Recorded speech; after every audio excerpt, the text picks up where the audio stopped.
আসসালামু আলাইকুম ওয়া রাহমাতুল্লাহি ওয়া বারাকাতুহু। ডাক্তার পিনাকি ভট্টাচার্য আজকের বিএনপির স্থায়ী কমিটির বৈঠকের আলোচনার এজেন্ডায় ওনার নাম ছিল। প্রিয় দর্শক, এমন একটি সংবাদ আমার কাছে এসেছে যে ডাক্তার পিনাকি ভট্টাচার্যকে নিয়ে আলোচনায় বসেছেন বিএনপির স্থায়ী কমিটি। কত বড় বিষয় হলে যে একজন মানুষ, একজন ইউটিউবার বা একজন সোশ্যাল মিডিয়ার অ্যাক্টিভিস্টকে নিয়ে বিএনপির শীর্ষ স্থানীয় নেতারা মিটিংয়ে বসেছেন, যেখানে তারেক রহমান সাহেব জড়িত থাকেন। সেই মিটিংয়ের আলোচনার এজেন্ডার ভিতরে ছিলেন আজকে ডাক্তার পিনাকি ভট্টাচার্যের আলোচনা। এর বিষয়ে কি সিদ্ধান্ত নেবে বিএনপি? প্রিয় দর্শক, আমরা শুরুতেই বলেছিলাম যে এইবারের আন্দোলনের অগ্রণী ভূমিকায়, শীর্ষ ভূমিকায় কমান্ডারের দায়িত্ব বিদেশ থেকে পালন করেছেন ডাক্তার পিনাকি ভট্টাচার্য। বিদেশ থেকে কমান্ডারের দায়িত্ব পালন করেছেন সাংবাদিক ইলিয়াস হোসেন, ডক্টর কনক সারোয়ার। আমরা যাদের বক্তব্যগুলাতে জাতি জেগে উঠেছিল, তাদের বিরুদ্ধে দাঁড়িয়েছিলেন এর আগে আওয়ামী লীগ। আওয়ামী লীগ দাঁড়িয়ে দিল্লি পৌঁছে গিয়েছে এখন লক্ষ্য আওয়ামী লীগার, এবং সেখানের কারাগারে, সেখানের বিভিন্ন কিছুতে আওয়ামী লীগাররা পচে গলে এখন ছাইখাই হয়ে যাচ্ছে। কার সাথে লেগেছিলেন? সর্বপ্রথমেই দেখেন এই ডাক্তার পিনাকি ভট্টাচার্যের সাথে আওয়ামী লীগের দ্বন্দ্ব হয়। সেই দ্বন্দ্বে আওয়ামী লীগ ছারখার হয়ে গিয়েছে দেশ থেকে। আর সেই কথাটা দেখার পরে, সেটা চোখে নেওয়ার পরে, প্র্যাকটিক্যাল হওয়ার পরে 8 মাস পরে এসে মির্জা ফখরুল ইসলাম আলমগীর সাহেব বিদেশ থেকে কিছু কুতুব তৈরি হয়েছে, সেই কুতুবরা আমাদেরকে রাজনীতি শিখা, এই ধরনের কথাবার্তা বলে শুরু করে দিলেন। এর আগে কিছু পাতি নেতা, আমি এই জন্য বলবো যে মির্জা ফখরুল ইসলাম আলমগীর বা স্থায়ী কমিটির সদস্যের তুলনায় তারা পাতি নেতা, তারা ছোট নেতা। এমপি হারুন, পাপিয়া, তারপরে অ্যাডভোকেট ফজু, এরা আউটসাইড নেতা, এদেরকে আমরা বড় নেতা মনে করি না। কিন্তু তারা এতদিন পর্যন্ত এই গানগুলা গাচ্ছিলেন কার বিরুদ্ধে? ডাক্তার পিনাকি, সাংবাদিক ইলিয়াস হোসেন, তাদেরকে চ্যালেঞ্জ দেওয়া, তাদেরকে খারাপ বলা, তাদের সাথে কন্ট্রাডিকশনে যাওয়া। এরপরে এটা মির্জা ফখরুল ইসলাম আলমগীরের মুখ থেকে চলে আসলো, বিদেশ থেকে কুতুবরা, নতুন নতুন কুতুব আবিষ্কার হয়েছে যারা নাকি বিএনপিকে নিয়ে সমালোচনা করে। এরপরে স্থায়ী কমিটির অন্যতম সদস্য ঢাকার মেয়র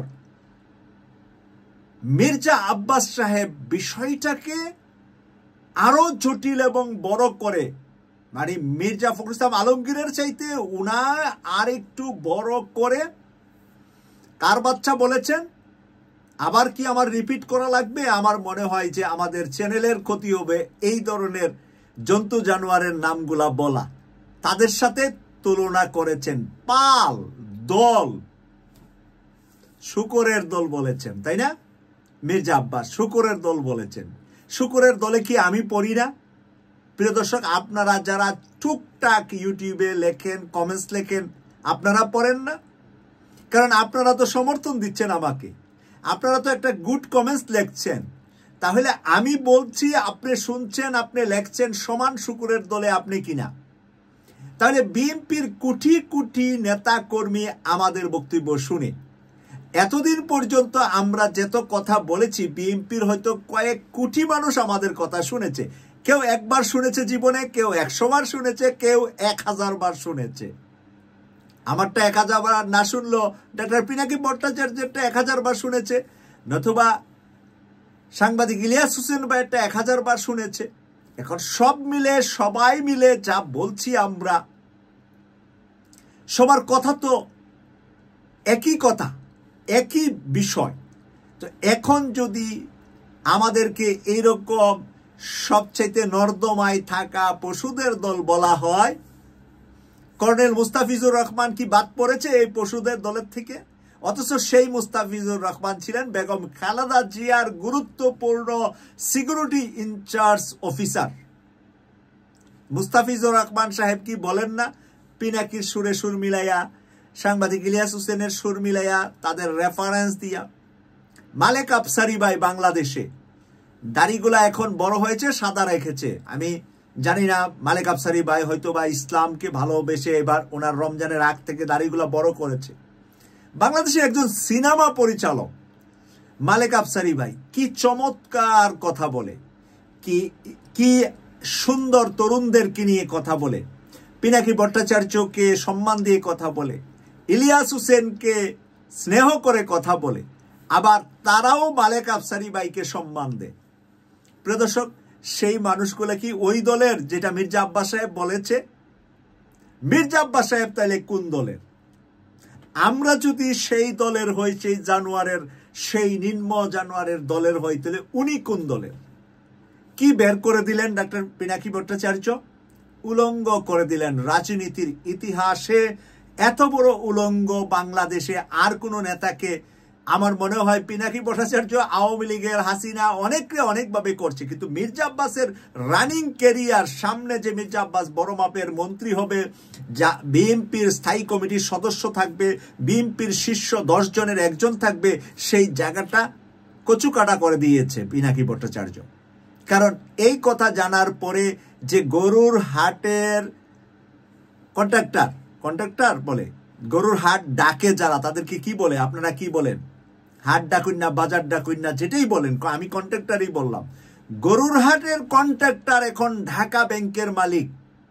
ঢাকা ব্যাংকে বিদেশে পড়াশোনা করে আপনার ছেলে মেয়ে গিয়ে চাকরি করছে।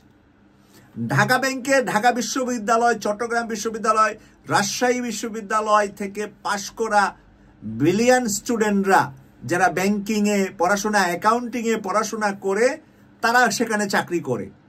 তাহলে এক গরুর হাটের কন্ট্রাক্টরের ব্যাংকে চাকরি করছে, আপনি হলেন দেশের একটা বিশ্ববিদ্যালয়ের শিক্ষক, আপনার ছেলে ওখানে চাকরি করছে। আপনি হলেন দেশের সচিবালয়ে একজন সচিব, জয়েন্ট সেক্রেটারি, অথবা পুলিশ কর্মকর্তা, অথবা আর্মি কর্মকর্তা, অবসরে গিয়েছেন, আপনার ছেলে এখন ঢাকা ব্যাংকে চাকরি করে। তাহলে কার ব্যাংকে কাকে বসকে মানছে? যার বাবা ছিলেন ঢাকার একটি স্কুলের, মতিঝিল আইডিয়াল স্কুলের কি ছিলেন? দফতরি ছিলেন, পুরি বিক্রি করতেন। তিনি আঙ্গুল ফুলে কলা গাছ, 4 বছর ওনার মন্ত্রিত্ব আর এমপিত্বর ভিতরে উনি করেছেন কি? ব্যাংকের মালিক হয়েছেন। কত হাজার কোটি টাকা হলে আপনি ব্যাংক তৈরি করতে পারবেন? এখন এটার হিসাব আজকে নাও নাই দিল মির্জা আব্বাস, আগামীকাল তো হিসাব দিতে হবে। দুদকের চোখে কি এখন ধরিয়ে দিলেন না?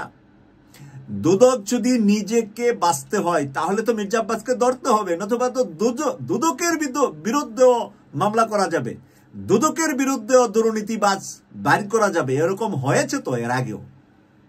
তাহলে দুদক তার নিরপেক্ষতার জন্য, তার স্বচ্ছতার জন্য এখন মির্জা আব্বাসের বিরুদ্ধে তদন্ত করবে।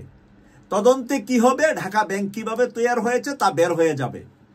এভাবে বিএনপি নেতা, যত শীর্ষ নেতারা আঙ্গুল ফুলে কলা গাছ হয়েছেন, প্রত্যেকের ব্যাপারে এখন তদন্ত দুদক করতে হবে। এটা কি ডক্টর মোহাম্মদ ইউনূস স্যারের সময়ে হবে, না এর পরের সরকারের সময়ে হবে? আপনারা বেঁচে থাকতে হবে, না আপনারা কবরে গেলে হবে? হবে যে বিষয়টা 100% শিওর। আমি মারা গেলেও আমার নামে হতে পারে অনেক তদন্ত। প্রিয় দর্শক, তখন হবে কি? আমার মৃত্যুর পরে আমাকে শাস্তি দিবে 100 বছরের কারাগার। তখন আমার মৃত্যুর পরে আমাকে শাস্তি দেওয়া, ফাঁসি দেওয়া, জেল জুলুম মৃত্যু ব্যক্তিকেও দেওয়া হয়। তার মানে ওনার নামের গুডউইলের কলঙ্ক হয় সেটা। তো সেরকম কলঙ্কের মধ্যে বিএনপির শীর্ষ বহু নেতারা এখন পড়ে যাবে। সেই কারণে তারা স্থায়ী কমিটির বৈঠকে বসে সিদ্ধান্ত নিয়েছে যে এই বিষয়টা আমরা পাত্তা দেব না, বা এইটা আমাদের সাবজেক্টের বাইরে। এখন পাত্তা দেব না মানে হলো আমরা তার সাথে কন্ট্রাডিকশনে গেলে আমরা আমাদের অস্তিত্ব টিকাতে পারবো না। আগামী নির্বাচনে প্রিয় দর্শক, আপনারা ভালো করে আমার কথাটা কানে নিয়ে শুনে রাখবেন। আগামী নির্বাচনে বাংলাদেশের কোনো রাজনৈতিক দল যদি রাষ্ট্র ক্ষমতায় আসতে চায় এবং রাষ্ট্রে বসে রাষ্ট্র পরিচালনা করতে চায়, সর্বপ্রথমে তারা নিখুঁত সৎ মানুষ হওয়া লাগবে। সর্বপ্রথমে নিখুঁত, খুন খারাপি, গাঞ্জা বিক্রেতা, হিরোইনসি ফেন্সিডেল বিক্রেতা, মানে মাফিয়া কাজকর্ম করার লোকগুলাকে ওই দল বাদ দিতে হবে। যদি ওই দল বাদ না দেয়, এটা জামাতে থাকুক, জামাতে পর্যন্ত কিন্তু ওরা ধরে দিয়েছে কোন জামাত নেতা ভারতের সাথে সম্পর্ক, রস সাথে সম্পর্ক, বলে নাই সাংবাদিক ইলিয়াস হোসেন ভাই? বলেছে। তাইলে বিএনপির বেলাও বলেছে, জামাতে একজন পাইলে একজনের কথাই বলছে, 5 জন পাইলে 5 জনের কথাই বলছে। এখন আপনার এখানে 500 পাইলে 500 জনের কথা বলবে। অন্যান্য দল দেখেন, এই নূরকে কি বাদ দিচ্ছে? বাদ দিচ্ছে না। কারণ কি, ইসরায়েলের এক গুরুত্বপূর্ণ ব্যক্তির সাথে বিপি নূর বৈঠক করেছে মধ্যপ্রাচ্যে। এরপরে কি তাকে ছাড়া হচ্ছে? এখনো কি সে সেই জায়গা থেকে পরিষ্কার হতে পেরেছে?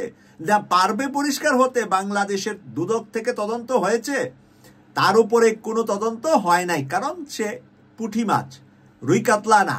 সেই কারণে এটা ছোট আছে, নিচে আছে। কিন্তু কেউ নিচে থাকবেন না, পুঁটি মাছেরও তদন্ত হবে, এটা বাই সিরিয়াল যখন আসবে। কারণ রুই কাতলা ধরেই তো দুদক শেষ করতে পারতেছে না। ডক্টর মোহাম্মদ ইউনূস স্যারের প্রশাসন রুই কাতলার উপরে নজর দিচ্ছে, পুঁটি মাছ টাকি মাছ পরে আসবে, কিন্তু বাদ কিন্তু পড়বেন না।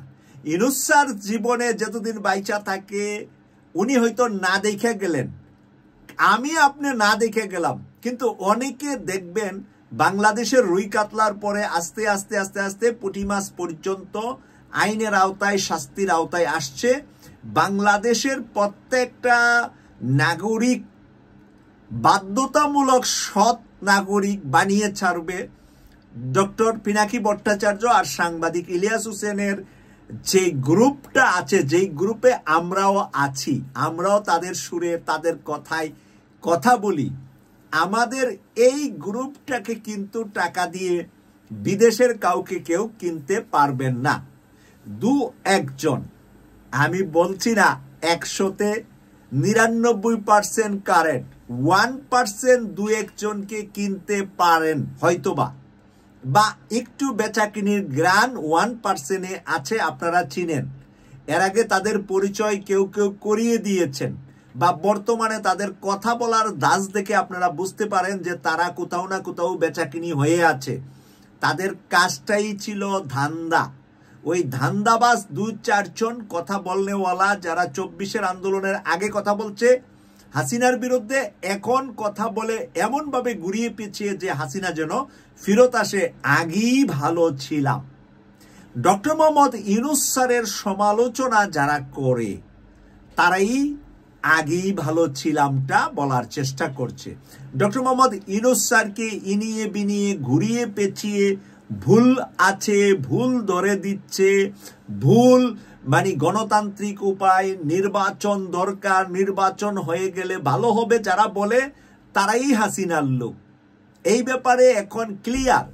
গ্লাসের ভিতরে পানি রাখলে যেরকম ক্লিয়ার দেখা যায়, এখন ক্লিয়ার দেখা যাচ্ছে যারাই নাকি হাসিনাকে সাপোর্ট করে তারাই নির্বাচন চায় তাড়াতাড়ি, আর যারা হাসিনাকে সাপোর্ট করে না তারা চায় খুনি দুষ্কৃতিকারীদের বিচারের পরে নির্বাচনটা, সংস্কারের পরে নির্বাচনটা, নির্বাচন কমিশনের সংস্কার, নির্বাচন পদ্ধতির সংস্কার, রাষ্ট্র ক্ষমতায় প্রেসিডেন্ট প্রধানমন্ত্রীর ক্ষমতা বাড়ের সংস্কার, তারপরে রাষ্ট্রের পার্লামেন্টে দ্বিপাক্ষিক পার্লামেন্টের সংস্কার, মন্ত্রীরা, এমপিরা, প্রধানমন্ত্রীরা অতিরিক্ত দেশের সম্পদ ব্যবহার করে বিদেশে লক্ষ কোটি টাকা খরচ করে রাজকীয় ভ্রমণ, পরিবার নিয়ে চিকিৎসা করা বিদেশে, এই সমস্ত কিছুর সংস্কার শেষ করে হয়তোবা 1 বছর, হয়তোবা 2 বছর। আমাদের তারা কি ভাই? কি কারণে আমাদের তারা?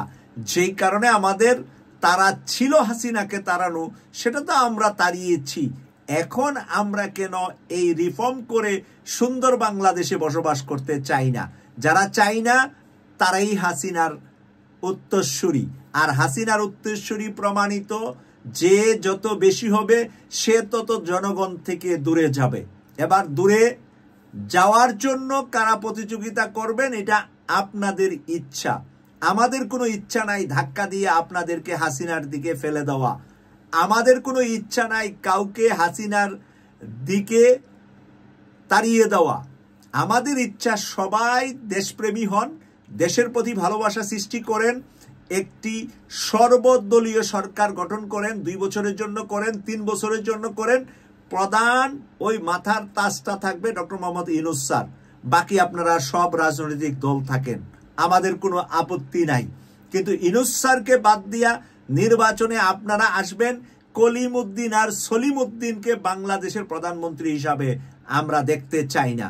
আমরা ডক্টর ইউনূসের মতন ওই মানের ব্যক্তি কি আগামীতে রাষ্ট্র ক্ষমতায়, রাষ্ট্রের প্রধান চেয়ারে দেখতে চাই। দেশ এবং জাতিকে আমরা সামনের দিকে এগিয়ে নিয়ে যেতে চাই। পিছনে যারা টেনে ধরবে তাদেরকে আমরা পা দিয়ে একটু সরিয়ে দেব, আর কিছু না। রাস্তায় হাঁটার সময় কেউ যদি আপনাকে পিছনে ধরে টানে, কি করবেন? পা দিয়ে একটু রাস্তা থেকে দূরে সরিয়ে ফেলবেন। এটাই রাস্তার কাটা পরিষ্কারের নিয়ম। সেই নিয়মেই বাংলাদেশ এগিয়ে যাবে, সেই নিয়মেই আন্তর্জাতিক অঙ্গন থেকে বাংলাদেশকে এগিয়ে নেওয়ার জন্য কার্যক্রম পরিচালনা করবে ডক্টর মোহাম্মদ ইউনূস স্যার। আর আমরা যারা ভয়েস রেজ করি বাংলা ভাষায় বাংলাদেশের জন্য, তারা ভয়েস রেজ করে ইউনূস স্যারের পাশে থাকবো, এই প্রত্যাশা রেখে আজকের বিশ্লেষণটি এখানেই শেষ করলাম। আমি সৈয়দ মাসুক, লন্ডন থেকে। আল্লাহ হাফেজ।